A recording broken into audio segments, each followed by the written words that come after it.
Good morning sa ating lahat mga kaibigan. Nandito na naman tayo sa ating usapang magmamanok po.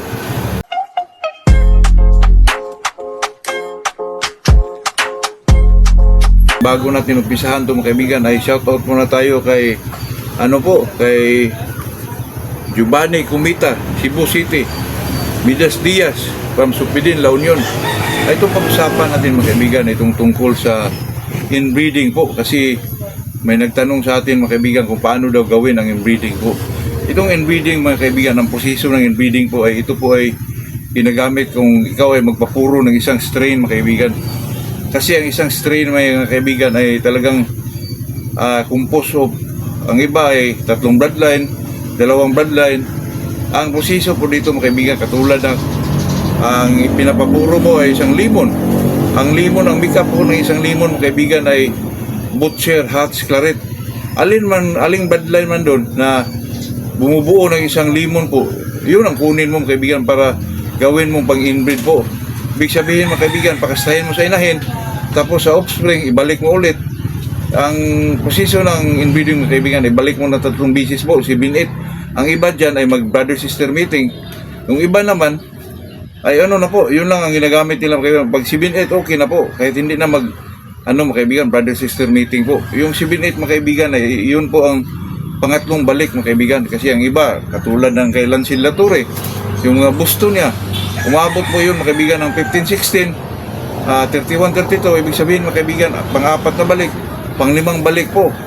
So tayo naman, bilang isang mga gilid-gilid boys lang, kung may nakuha kang medyo mamahali na bloodline, gusto mong ipapuro mga kaibigan, yun ang gawin mo po. Example mga kaibigan, yung sweater.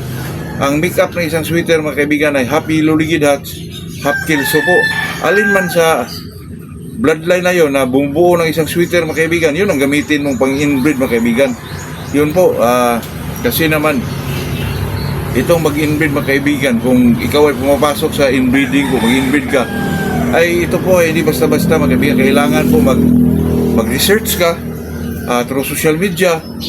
Kasi mga kaibigan, ito ay gumugugol ng panahon at saka panahon at saka pira mga kaibigan. Kasi kung mag-inbreed ka kasi mga kaibigan, may time pa po na medyo wala kang makuha mga kaibigan. Kasi pagkatapos mo mag-inbreed 50-50, ka dyan mga kaibigan, true selection mga kaibigan, para naman sa gamitin mo sa susunod na gawin mong pang 3-4 po, tapos selection ka naman ulit, balik mo naman ulit para mag 7-8. Yun ang 7-8 mga kaibigan ay talagang na yun, talagang nag-pure na ang isang manok po. Pwede kang mag-brother-sister meeting, pwede namang yung gamitin mong yung pang 7-8, pwede namang balik mo kung ano man yung kapatid ng nanay niya, mga ganun. Pero kasi kadalasan po mga kaibigan, lalo na kay Lancel Lature po, kaya mahal yung manok niya, brother-sister meeting po, ay talaga makuha talaga yung genes sa isang manok mga kaibigan.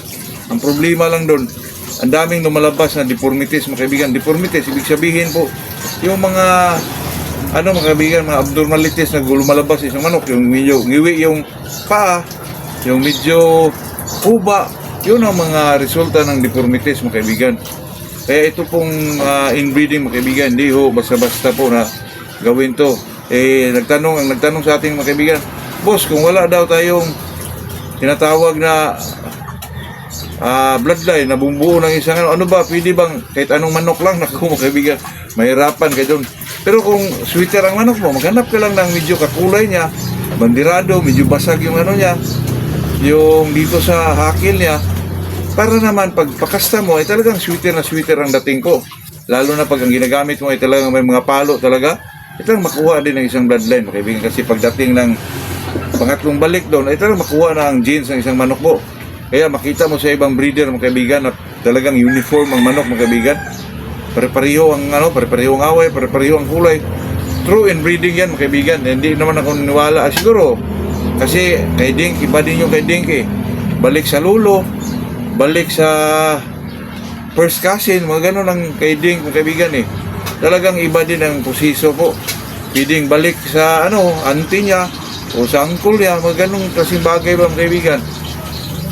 Kaya nga sa akin mga kaibigan, advice ko po, hindi naman advice ko mga kaibigan, talagang yun lang ang ginagawa natin po, na napakaganda po pag kuha tayo ng isang bloodline mga kaibigan na medyo puro street breed. Kasi pagdating ng panahon na medyo may edad na sila, pwede ka nang kukuha ng isang inahin po na pure din, katulad ng bloodline na kinuha mo po. Kahit sa mga breeder vlogger lang mga kaibigan. Tapos yun ang gamitin mo. Automatic na yun mga kaibigan. Pag breed mo, ay talagang pure na ang mga lumalabas po. Pure ibig sabihin mga kaibigan, street breed po. Pareha po sila ng bloodline mga kaibigan.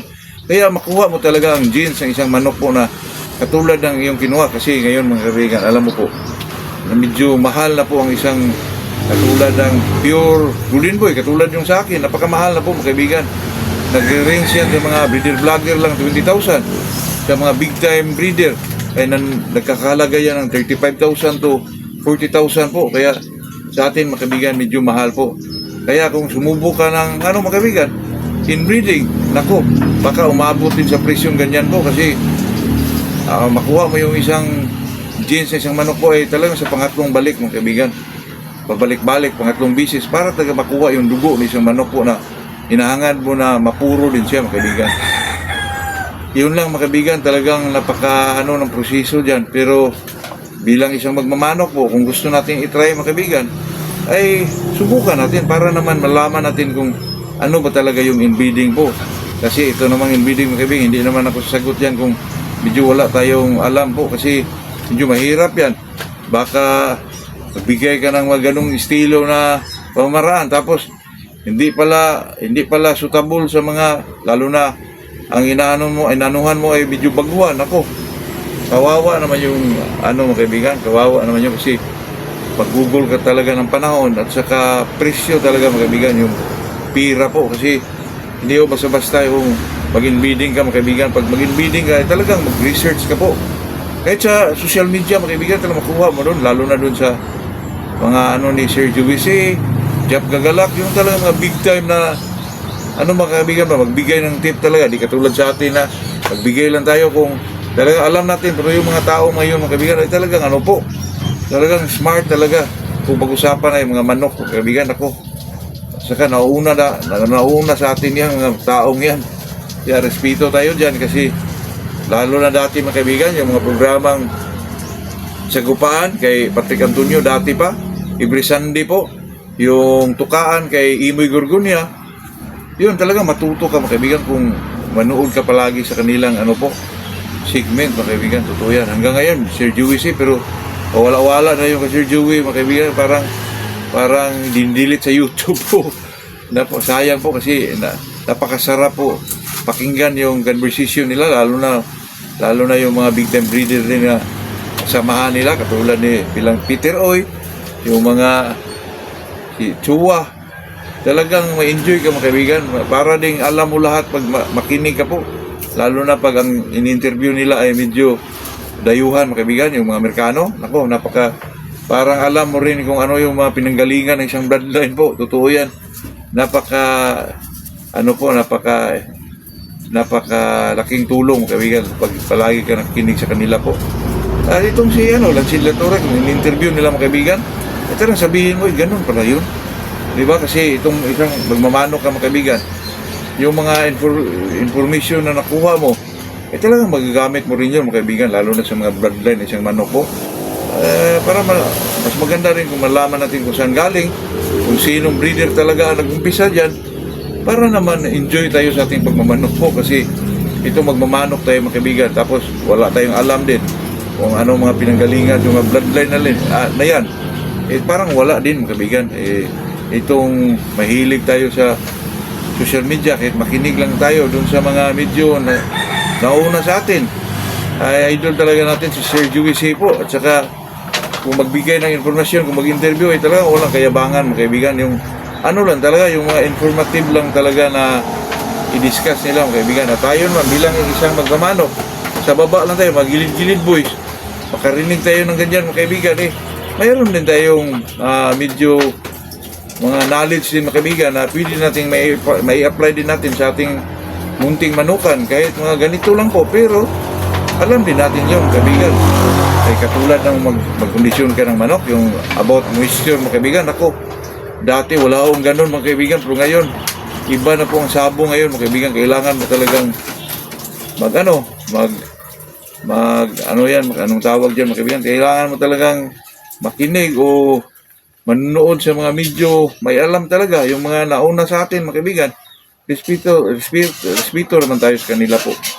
Yan lang naman ang atin mga kaibigan, na pag ikaw ay isang magmamanok, kahit sa kunting maliliit na bagay, pakialaman natin mga kaibigan. Kahit anong klase pa yan, basta tungkol sa pag-alaga ng manok, about conditioning, nako, napakahirap mga kaibigan pag wala tayong pag hindi natin pinakialaman yung mga bagay na yun. Kasi pag hindi ka matuto, nako, walang mangyayari sa ating pagmamanok po.